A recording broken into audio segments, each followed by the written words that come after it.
जिस तरह हर अनुवाद मूल कृति की आत्मा को पूरी तरह से नहीं पकड़ सकता, उसी तरह ये कहानी भी जीवन की जटिलताओं का एक काल्पनिक अनुवाद मात्र है। इसके पात्र, स्थान और घटनाएं लेखक की कल्पना के शब्द हैं। अगर इन शब्दों में आपको किसी वास्तविक जीवन की प्रतिध्वनि सुनाई दे, तो वो महज एक संयोग है। इस कहानी का मकसद केवल उन अनकही भावनाओं को एक आवाज देना है, जो अक्सर हमारे दिलों में अनुदित रह जाती हैं। क्या तकनीक किसी के दिल का दर्द समझ सकती है? इसी सवाल का जवाब है आज की कहानी। शुरू करते हैं।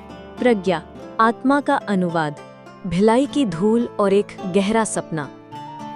छत्तीसगढ़ के भिलाई शहर की हवा में लोहे की गंध और कोयले की धूल घुली हुई थी। इसी शहर की एक पुरानी श्रमिक कॉलोनी में विजय भोंसले का छोटा सा घर था। उसके पिता जगदीश भोंसले स्टील प्लांट में एक खामोश जादूगर थे। जब विदेशी मशीनें जवाब दे देती तो सब जगदीश को याद करते। वो सिर्फ आवाज सुनकर बता देते कि मशीन के किस पुर्जे को दर्द हो रहा है, लेकिन इस हुनर ने उन्हें गुमनामी के सिवा कुछ नहीं दिया। विजय ने अपने पिता के मौन संघर्ष को अपनी आत्मा में महसूस किया था। वो अपने दोस्तों की तरह क्रिकेट या फिल्मों में नहीं खोया रहता था। वो लोगों को देखता था, उनकी बातें, उनके अधूरे वाक्य और उनकी आंखों में छिपे वो शब्द जो कभी जबान पर नहीं आ पाते थे। उसे लगता था कि दुनिया की आधी से ज्यादा समस्याएं सिर्फ इसलिए हैं क्योंकि हम एक दूसरे की बातों का नहीं, बल्कि भावनाओं का सही अनुवाद नहीं कर पाते। इसी सोच ने उसके मन में एक क्रांतिकारी सपने को जन्म दिया। वो एक ऐसी आर्टिफिशियल इंटेलिजेंस प्रणाली बनाना चाहता था जो सिर्फ शब्दों को नहीं, बल्कि उनके पीछे के इरादे, भावना और संदर्भ को समझ सके। एक ऐसी तकनीक जो इंसान की आत्मा का अनुवाद कर सके। उसने अपने सपने को एक नाम दिया, प्रज्ञा, जिसका अर्थ है गहरी समझ और चेतना। उसका लक्ष्य था प्रज्ञा को इतना सक्षम बनाना कि वो दो अलग अलग संस्कृतियों और भाषाओं के लोगों के बीच सिर्फ एक दुभाषीय का नहीं, बल्कि एक भावनात्मक पुल का काम करे। भोपाल की झीलें और एक खामोश कैनवस। मध्य प्रदेश की राजधानी भोपाल अपनी नवाबी तहजीब और झीलों के लिए मशहूर थी। इसी शहर के सबसे आलीशान इलाके में जितेन मिश्रा का संगमरमरी बंगला मिश्रा मैंशन उनकी सफलता का गुरूर बनकर खड़ा था। जितेन मिश्रा एक कठोर और व्यावहारिक उद्योगपति थे, जिन्होंने अपने अतीत की गरीबी को बहुत पीछे छोड़ दिया था। उनकी इकलौती बेटी दिया मिश्रा इस सुनहरे पिंजरे में पली एक खामोश कलाकार थी। उसके पिता चाहते थे कि वो कंप्यूटर साइंस पढ़कर उनके बिजनेस को संभाले, लेकिन दिया की आत्मा तो रंगों और कैनवस में बसती थी। वो छिपकर तस्वीरें बनाती थी। वो सिर्फ सुंदर परिदृश्य नहीं बनाती थी, वो झील के पानी की उदासी, पुराने शहर की दीवारों की थकान और भीड़ में किसी के चेहरे के अकेलेपन को अपने कैनवस पर उतारती थी। वो भी एक तरह से आत्मा का अनुवाद ही कर रही थी, बस उसका माध्यम ब्रश और रंग थे। वो अपने पिता की उम्मीदों के बोझ तले अपनी कला को बचाने की कोशिश कर रही थी। सैप्स के आंगन में दो अनुवादकों की मुलाकात। रायपुर के प्रतिष्ठित श्री अच्युतानंद प्रौद्योगिकी संस्थान SAPS में जब भिलाई का विजय और भोपाल की दिया पहुंचे, तो वे दो अलग अलग दुनियाओं के प्रतीक थे। विजय अपनी साधारण सी शक्ल और गहरी आंखों में बड़े सपने लिए आया था, जबकि दिया अपनी महंगी गाड़ी और डिजाइनर कपड़ों के पीछे अपनी कलात्मक आत्मा को छिपाए हुए थी। उनकी पहली मुलाकात लाइब्रेरी में हुई। विजय फिलॉसफी ऑफ लैंग्वेज पर एक किताब खोज रहा था और दिया भारतीय लोक कला पर। एक किताब उतारते समय उनका टकराव हुआ और किताबें बिखर गई। किताबों को उठाते समय विजय की नज़र दिया के स्केचबुक पर पड़ी, जो खुलकर जमीन पर गिरी थी। उसमें एक मजदूर के थके हुए चेहरे का चित्र था, जिसमें उसकी आंखों का दर्द और माथे की शिकन इतनी जीवंत थी कि विजय देखता रह गया। तुम सिर्फ चेहरा नहीं बनाती, विजय ने धीरे से कहा।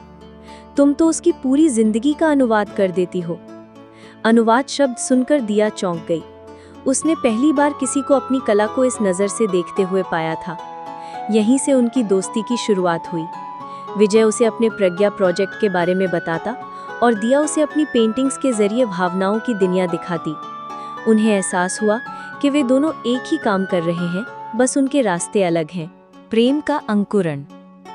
कॉलेज के कल्चरल फेस्ट में उनका रिश्ता और गहरा हुआ। दिया ने मंच को भारतीय लोक कला की थीम पर सजाया था। विजय ने अपनी तकनीकी प्रतिभा का उपयोग करके एक ऐसी लाइटिंग और साउंड सिस्टम बनाया जो हर प्रदर्शन के भाव के अनुसार बदल जाता था। उसने दिया की कला को तकनीक के जरिए जिंदा कर दिया था। फेस्ट की आखिरी रात जब वे थके हारे ऑडिटोरियम में बैठे थे, विजय ने कहा, दिया, मेरा प्रज्ञा प्रोजेक्ट तब तक अधूरा है जब तक वो ये ना समझ सके कि तुम्हारी पेंटिंग देखकर किसी के दिल में क्या महसूस होता है। दिया ने मुस्कुराकर विजय के हाथ पर अपना हाथ रख दिया। और मेरी पेंटिंग तब तक खामोश है जब तक उसे तुम्हारी जैसी आंखें ना मिले जो उसके पीछे की आत्मा को पढ़ सके। उस रात बिना कुछ कहे उन्होंने एक दूसरे की आत्मा का सबसे खूबसूरत अनुवाद कर लिया था। महत्वाकांक्षा की दूरी। विजय की प्रतिभा ने उसे जर्मनी के सबसे बड़े एआई रिसर्च सेंटर से बुलावा भेजा। ये उसके प्रज्ञा प्रोजेक्ट को हकीकत में बदलने का एक सुनहरा मौका था। दिया ने भारी मन से उसे विदा किया, ये वादा लेकर कि वो जल्द लौटेगा। लेकिन यूरोप की तेज तर्रार दुनिया और काम के दबाव ने उनके बीच एक अदृश्य दीवार खड़ी कर दी। विजय अपने प्रोजेक्ट में इतना डूब गया कि वो ये भूल गया कि रिश्तों को भी समय और ध्यान की जरूरत होती है। एक गलत अनुवाद। दिया के जन्मदिन पर विजय अपनी प्रेजेंटेशन में व्यस्त था और उसे फोन करना भूल गया। उसी दिन जितेन मिश्रा ने दिया के मन में जहर घोल दिया। जिस लड़के के लिए तुम इंतजार कर रही हो, उसकी दुनिया में अब तुम्हारे लिए कोई जगह नहीं है। जब देर रात विजय ने फोन किया तो दिया का दर्द और गुस्सा फट पड़ा। तुम मशीनों के लिए भावनाओं का अनुवाद करने में इतने व्यस्त हो गए कि तुम मेरे दिल की आवाज सुनना ही भूल गए।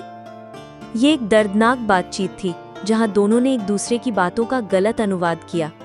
गुस्से में उन्होंने अपना रिश्ता तोड़ दिया। इसके कुछ ही समय बाद विजय की मां की मृत्यु हो गई और वो पूरी तरह टूट गया। उधर दिया ने अपने पिता द्वारा तय की गई शादी से इनकार कर दिया और अपनी पहचान की खोज में घर छोड़ दिया।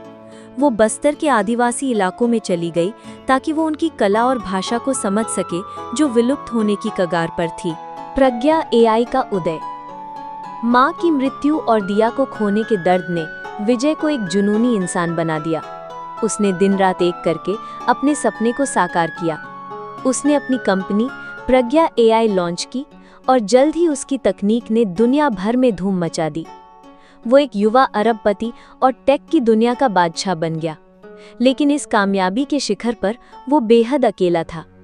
उसकी प्रज्ञा प्रणाली दुनिया की हर भाषा समझ सकती थी, लेकिन विजय अपने दिल की खामोशी का अनुवाद नहीं कर पाता था।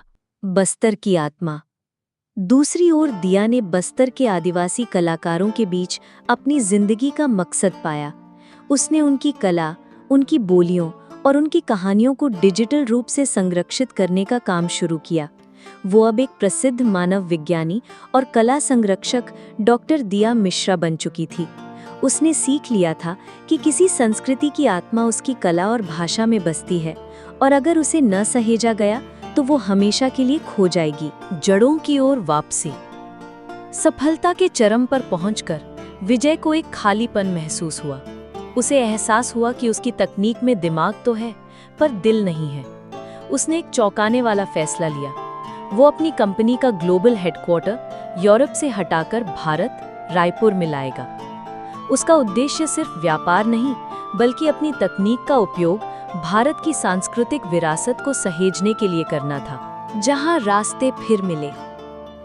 रायपुर में विजय ने प्रौद्योगिकी और सांस्कृतिक विरासत पर एक बड़े सम्मेलन का आयोजन किया। उसने देश के उन विशेषज्ञों को बुलाया जो जमीनी स्तर पर काम कर रहे थे। उन्हीं विशेषज्ञों में एक नाम था डॉक्टर दिया मिश्रा। विजय इस बात से अनजान था कि ये वही दिया है। जब मंच पर दिया को बोलने के लिए बुलाया गया तो विजय की सांसें थम गई। खादी की साड़ी में लिपटी, आंखों में आत्मविश्वास लिए दिया मंच पर खड़ी थी। उसने बताया कि कैसे हर भाषा और हर कलाकृति एक संस्कृति की आत्मा होती है और तकनीक को उसका सेवक होना चाहिए, मालिक नहीं। जब विजय मंच पर आया तो उसने अपनी कंपनी की भविष्य की दिशा की घोषणा की। मेरी कंपनी का नाम प्रज्ञा है, जिसका अर्थ है चेतना। लेकिन आज मुझे एहसास हुआ कि मेरी तकनीक तब तक चेतन नहीं हो सकती जब तक वो डॉक्टर दिया मिश्रा जैसे लोगों द्वारा सहेजे जा रही आत्माओं का सम्मान करना न सीख ले। उसकी नजरें दिया की नजरों से मिली। पूरे ऑडिटोरियम में सन्नाटा छा गया। आत्मा का सही अनुवाद। उस शाम वे उसी कमलकुंड के किनारे मिले। सालों की खामोशी के बाद आज उनके पास शब्द थे। मैं अपनी मशीनों को सब कुछ सिखा सका दिया, बस प्यार का सही अनुवाद करना नहीं सिखा पाया, विजय ने धीमी आवाज में कहा। शायद इसलिए क्योंकि प्यार का अनुवाद शब्दों से नहीं, महसूस करने से होता है विजय। मैंने बस्तर के जंगलों में सीखा कि सबसे गहरी बातें खामोशी में कही जाती हैं। उन्होंने महसूस किया कि उनका प्यार कभी खत्म नहीं हुआ था, बस उसका गलत अनुवाद हो गया था। अब वे दोनों परिपक्व हो चुके थे। उनका मिशन एक ही था। विजय ने दिया का हाथ थामते हुए कहा, मेरी प्रज्ञा के पास दुनिया का सबसे बड़ा दिमाग है, लेकिन उसकी आत्मा तुम हो दिया। क्या तुम मेरी तकनीक को उसकी आत्मा लौटाने में मदद करोगी? दिया ने अपना हाथ उसके हाथ में दे दिया। ये सिर्फ दो प्रेमियों का मिलन नहीं था, ये कला और तकनीक का, दिल और दिमाग का, और दो अधूरे अनुवादकों का अपनी पूर्णता को पाने का क्षण था। उनकी प्रेम कहानी अब एक व्यक्तिगत कहानी नहीं रही, बल्कि भारत की अनगिनत आत्माओं को सहेजने का एक साझा मिशन